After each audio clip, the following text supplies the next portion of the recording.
ആർദ്രം. രചന ആശാദേവി. എടോ, ഞാൻ എത്ര നാളെ തന്നെ പുറകെ ഇങ്ങനെ നടക്കുന്നു. തനിക്ക് റിപ്ലൈ ഒന്നൂടെ? എന്തെങ്കിലും ഒന്ന് പറഞ്ഞൂടെടോ? ഒന്നും മിണ്ടാതെ തന്നെ തന്നെ തുറച്ചു നോക്കി നിൽക്കുന്ന പെൺകുട്ടിയോടായി അവൻ തുടർന്നു. എടോ അമ്പിളി, എനിക്ക് തന്നെ അത്രയ്ക്ക് ഇഷ്ടമാ. താനാവൊന്നും മനസ്സിലാക്ക്.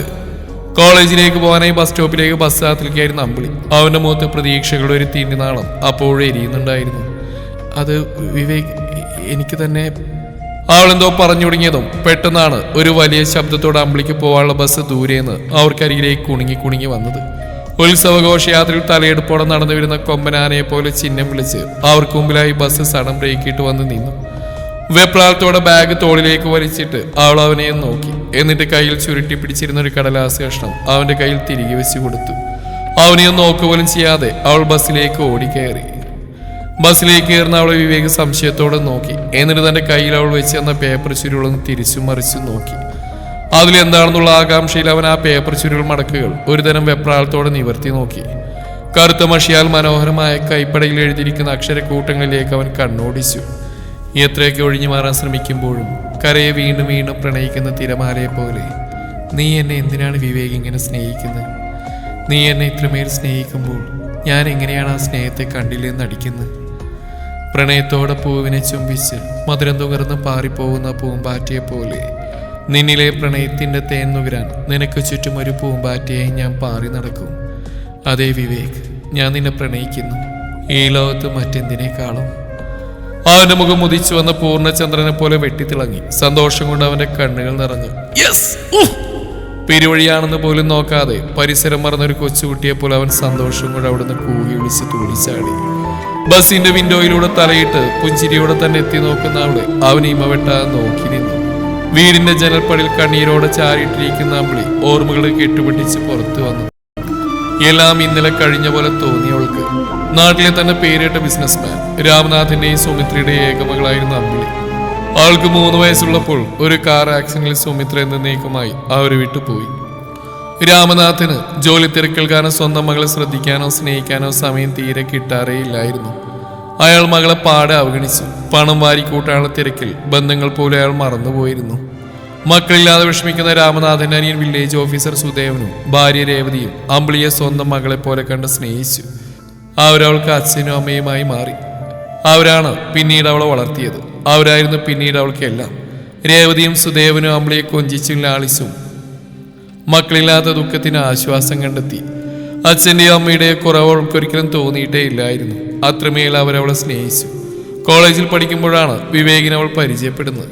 3 വർഷം തന്റെ പുറകെ നടന്ന പ്രണയാഭ്യർത്ഥന നടത്തിയ അവനെ എപ്പോഴേക്കെയോ അവളും തിരിച്ച് സ്നേഹിച്ചു തുടങ്ങിയിരുന്നു. അമ്പിളി! തന്റെ പുറകിൽ നിന്ന് സുദേവന്റെ ഗർജനം കേട്ടവൾ ഞെട്ടിത്തിരിഞ്ഞു നോക്കി. തീപാറുന്ന കണ്ണുകളോടെ രോഷാകുലനായി അവള് നോക്കി നിൽക്കുന്ന സ്വന്തം ചെറിയച്ഛൻ സുദേവനെയും അയാൾക്ക് പുറകിലായി തലകുനിച്ചിരിക്കുന്ന സ്വന്തം അച്ഛനെയും ചെറിയമ്മ രേവതിയെ അവൾ കണ്ടു. അവരെ കണ്ടതും അവൾ ചാടിപ്പിണഞ്ഞ് എണീറ്റ് നിന്നു. സുദേവൻ പാഞ്ഞു വന്ന് അവളുടെ മുടിക്കുത്തിൽ പിടുത്തമിട്ടു. എടി പഴച്ചവളെ, എങ്ങനെ വളർത്തിയാടി നിന്നെ ഞങ്ങള്? നിന്റെ അമ്മ മരിച്ച അന്ന് മുതൽ ഇന്ന് വരെ ഒരച്ഛന്റെയും അമ്മയുടെയും സ്നേഹം ഒരുമിച്ച് അന്നില്ലേടി നിന്നെ ഞാൻ വളർത്തിയത്? എന്നിട്ട് ഞങ്ങളോട് തന്നെ നീ ഇങ്ങനെ ചെയ്തല്ലോ. രേവതി സാരി തലപ്പുകൊണ്ട് വാപ്പത്തി കരഞ്ഞു. ഞാൻ പറഞ്ഞല്ലേ, കഴിഞ്ഞ മാസം മുമ്പ് ഇവിടെ ഒരുത്തന്റെ കൂടെ കണ്ടെന്ന്. അന്നേ ഞാൻ പറഞ്ഞ അവളെ സൂക്ഷിക്കണമെന്ന്. അന്നാരും എന്റെ വാക്ക് കേട്ടില്ല. അനുഭവിച്ചോ, എനിക്കിനി ഇങ്ങനെ ഒരു മകളില്ല. രാമനാഥൻ ആരോടുന്നില്ലാതെ പുലമ്പി. അതുകൂടി കേട്ട് സുദേവന് തന്നെ നിയന്ത്രിക്കാനായില്ല. വലിയൊരു ശബ്ദത്തോടെ അയാളുടെ ബലിഷ്ഠമായ കൈകൾ അവളുടെ കവിളിൽ മാറി മാറി വന്ന് പതിഞ്ഞു. അയ്യോ ദേവേട്ട, കുഞ്ഞിനെ അടിക്കല്ലേ. ഒന്നിനല്ല, അവൾ ഗർഭിണിയല്ലേ. അതിന്റെ കൂടെ തല്ലിയോടി ചെയ്താലോ? ഇവളെ തല്ലല്ല, ഞാൻ കൊല്ലും.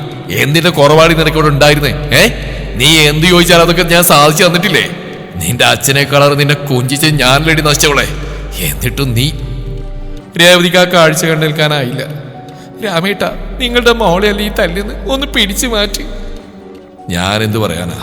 അവൾക്ക് ജന്മം കൊടുത്ത് ഞാനാണെങ്കിലും ദേവനല്ലേ അവളെ ഇത്രയും കാലം നോക്കി വളർത്തിയത്.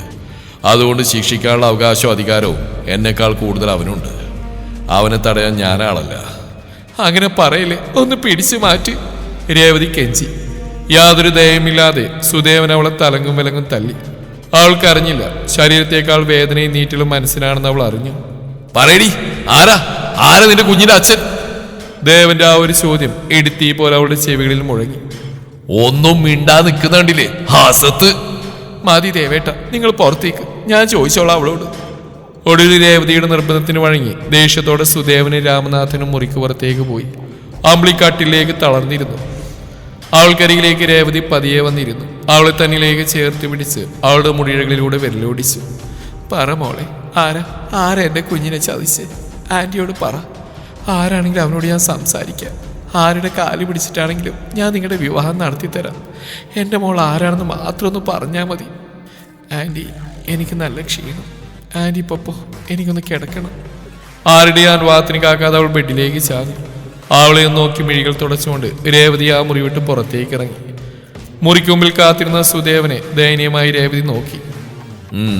തമ്പുരാട്ടി വല്ലതും ഒഴിഞ്ഞോ? വേണ്ട ദേവേട്ട, ഇപ്പൊ അവളോടൊന്നും ചോദിക്കേണ്ട. നാളെ സമാധാനമായിട്ട് ഞാൻ അവളോട് ചോദിച്ചോളാം. അതുവരെ ആരും അവളെ ശല്യപ്പെടുത്തണ്ട. ആയിക്കോ, എന്താന്ന് വെച്ചാ ആയിക്കോ, ഞാനൊന്നിലും ഇടപെടുന്നില്ല. അവർ പോയെന്ന് ഉറപ്പായപ്പോൾ അമ്പിളി പതിയെ എഴുന്നേറ്റ് തന്നെ മൊബൈൽ എടുത്ത് അതിൽ വിവേക് എന്ന പേരിൽ പച്ചകുത്തി ചെവിൽ വെച്ചു. ഹലോ അമ്പിളി. വിവേക്, നീ എവിടെയാണ്? എനിക്ക് നിന്നെ ഒന്ന് കാണണം. ഞാനിവിടെ ഡ്യൂട്ടിയില്ല, നമുക്ക് നാളെ കാണാം. കോള് കട്ടായി. ഫോൺ കട്ടിലേക്ക് ഇട്ടിട്ട് അമ്പിളി അലമാര തുറന്ന് അതിൽ സൂക്ഷിച്ചു വെച്ചിരുന്ന മൂർച്ചയുള്ള ഒരു കത്തിയെടുത്ത് അതിലേക്ക് നോക്കി അവൾ പതിയെ മന്ദസിച്ചു. വെറുതെ വിടില്ല ഞാൻ. എൻ്റെ ജീവിതം തകർത്ത് നിനക്ക് വേണ്ടി ഞാനൊരുക്കി വെച്ച സമ്മാനമായത്. നാളെ ഞാൻ നിനക്ക് സമ്മാനിക്കും, കാത്തിരുന്നോ നീ. അവൾ മനസ്സിൽ എന്തൊക്കെയോ ഉറപ്പിച്ചു. പിറ്റേ ദിവസം രാവിലെ തന്നെ അമ്പിളി എഴുന്നേറ്റ് കുളിച്ചൊരുങ്ങി. അലമാരയുടെ ഡോറ് തുറന്ന് അതിൽ സൂക്ഷിച്ചു വെച്ചിരുന്ന കത്തിയെടുത്ത് ഒരിക്കൽ കൂടി അതിന്റെ മൂർച്ച പരിശോധിച്ചു. കണ്ണിലെരിയുന്ന പകയോടെ കത്തി തിരിച്ചു മറിച്ച് നോക്കി. അവൾ ആ കത്തിയുമായി മുറിക്ക് പുറത്തേക്ക് ഇറങ്ങി. അന്നേ ദിവസം വൈകുന്നേരം അമ്പിളിയുടെ വീട്ടുമുറ്റത്ത് ആളുകൾ തടിച്ചുകൂടി. കൈവിലങ്ങണിയിച്ചുകൊണ്ട് 2 വനിതാ പോലീസ് അമ്പിളിയെ വീടിനുള്ളിൽ നിന്നും പുറത്തേക്ക് പിടിച്ചുകൊണ്ടുവന്നു. ജനങ്ങൾക്കിടയിലൂടെ അവളെ അവർ പോലീസ് ജീപ്പിലേക്ക് തള്ളിക്കയറ്റി. അവളുടെ മുഖത്തും ദേഹത്തും ഇട്ടിരിക്കുന്ന ഡ്രസ്സിലൊക്കെ രക്തക്കറയുണ്ടായിരുന്നു. പോലീസ് ജീപ്പിൽ തലയുയർത്തി പിടിച്ച് ചുണ്ടിലൊരു പുഞ്ചിരി വരുത്തി അവൾ ഇരുന്നു. പെട്ടെന്ന് തന്റെ കൈകളിലൊരു തണുപ്പ് അവൾ അറിഞ്ഞു. അവളുടെ വിലങ്ങിട്ട കൈകൾ ആരോ പൊതിഞ്ഞു പിടിച്ചു. അയാൾ അവളൊന്ന് നോക്കി. അവളുടെ പുഞ്ചിരി മാഞ്ഞു. കണ്ണുകൾ നിറഞ്ഞു തുളുമ്പി. കണ്ണീരോട് അയാൾ അവളുടെ കരങ്ങളിൽ ഒരു ചുംബനം നൽകി. അയാൾ അവളുടെ മിഴികളിലേക്ക് നോക്കി. അവളുടെ കണ്ണുനീർ സ്വന്തം കൈകളാൽ തുടച്ചു നീക്കി. എന്നിട്ട് പതിയെ അവളുടെ ചെവിയിൽ അയാൾ മന്ത്രിച്ചു. കാത്തിരിക്കും പെണ്ണെ, ഞാൻ നിനക്ക് വേണ്ടി ഈ ഒരു ജന്മം മുഴുവൻ ഞാനുണ്ട് കൂടെ, എന്നും എപ്പോഴും. അവൾ അവനെയും നോക്കി. തനിക്കെതിരെ പോലീസ് യൂണിഫോമിൽ തന്നെ നോക്കിയിരിക്കുന്ന പോലീസ് ഓഫീസർ അവൾ കെട്ടിപ്പിടിച്ചു. വിവേക്? അവൾ വിതുമ്പിക്കരഞ്ഞു. അതെ, വിവേക് തന്നെ, നിന്റെ വിവേക്. നിനക്ക് വേണ്ടിയാണ് ഞാൻ ജീവിക്കുന്നത്. ഈ അനാഥച്ചക്കിന് നീയല്ലാതെ വേറെ ആരടി ഈ ലോകത്തുള്ളത്? എന്നോടൊരു വാക്ക് നിനക്ക് പറയായിരുന്നില്ലേ? അങ്ങനെ പറഞ്ഞിരുന്നെങ്കിൽ ഇന്ന് എനിക്ക് അവസ്ഥ വരില്ലായിരുന്നു. വരാൻ ഞാൻ അനുവദിക്കില്ലായിരുന്നു. ഞാൻ ചെയ്തേനെ ആ കർമ്മം. എല്ലാം തുറന്നു പറയാനായിരുന്നു ഇന്ന് നിന്നെ കാണണമെന്ന് ഞാൻ ഇന്നലെ ഫോണിലൂടെ പറഞ്ഞു. പക്ഷേ അത് പിന്നീട് വേണ്ടാന്ന് തോന്നി. സോറി. താൻ വിഷമിക്കണ്ട. മരിക്കേണ്ടതെന്ന് തന്നെയാണ് മരിച്ചത്. നിന്റെ വയറ്റിൽ വളർന്ന അവൻ്റെ കുഞ്ഞിനെ നമ്മൾ വളർത്തും. ഒന്നറിയാത്ത ആ കുഞ്ഞു ജീവൻ എന്ത് വിഴച്ചു. ഇന്നു മുതൽ ഞാനാണ് ഇവൻ്റെ അച്ഛൻ. വിവേക്, നീ എന്നെങ്ങനെ സ്നേഹിക്കാൻ മാത്രം ഞാൻ എന്ത് പുണ്യം ചെയ്ത്? അവളവൻ്റെ നെഞ്ചിലേക്ക് വീണ് പൊട്ടിക്കരഞ്ഞു. സ്ട്രക്ചറിൽ കിടത്തിക്കൊണ്ടുപോകുന്ന ജീവനറ്റ ശരീരം കണ്ടതും അവളുടെ ചുണ്ടിൽ കണ്ണീരിൽ കുതിർന്നൊരു പുഞ്ചിരി വിരിഞ്ഞു. അയാളുടെ മുഖം അവൾ അവസാനമായി ഒരിക്കൽ കൂടി കണ്ടു. ചോരയിൽ കുളിച്ച ചേതനയേറ്റ സുദേവന്റെ മുഖം. അച്ഛനെ പോലെ സ്നേഹം നടിച്ച് തക്കം കിട്ടിയപ്പോൾ തന്നെ പിച്ച് ചീന്തിയ മൃഗം. ആംബുലൻസ് ബോഡിയും കൊണ്ടുപോയി. പുറകെ പോലീസ് ജീപ്പ് അവളെയും കൊണ്ട് ആ മുറ്റം വിടുമ്പോൾ പടിവാതിൽക്കൽ നടന്നൊന്നും വിശ്വസിക്കാനാവാതെ കണ്ണീരോടെ രേവതിയും രാമനാഥനും അതെല്ലാം നോക്കി നിൽക്കുന്നുണ്ടായിരുന്നു. എല്ലാം തന്റെ തെറ്റാണെന്ന് ഈ സമയം രാമനാഥൻ തിരിച്ചറിഞ്ഞു. ഇതുപോലെ ബന്ധുക്കളിൽ നിന്ന് വിഷമങ്ങൾ അനുഭവിക്കുന്ന പെൺകുട്ടികൾ ഇന്നത്തെ നമ്മുടെ സമൂഹത്തിൽ കൂടുതലാണ്. പലരും ആരോടും ഒന്നും പറയാറില്ല. ഇന്നത്തെ കാലത്ത് പെൺകുട്ടികൾ സ്വന്തം വീട്ടിൽ പോലും സുരക്ഷിതരല്ല. കേൾവി പോലും ഇല്ലാത്ത കാര്യങ്ങൾ ഇന്ന് നമുക്ക് കേൾക്കേണ്ടി വരുന്നു, കാണേണ്ടി വരുന്നു. ചിന്തിക്കൂ, ബന്ധങ്ങൾ തിരിച്ചറിയൂ, വിവേകത്തോടെ ജീവിക്കൂ.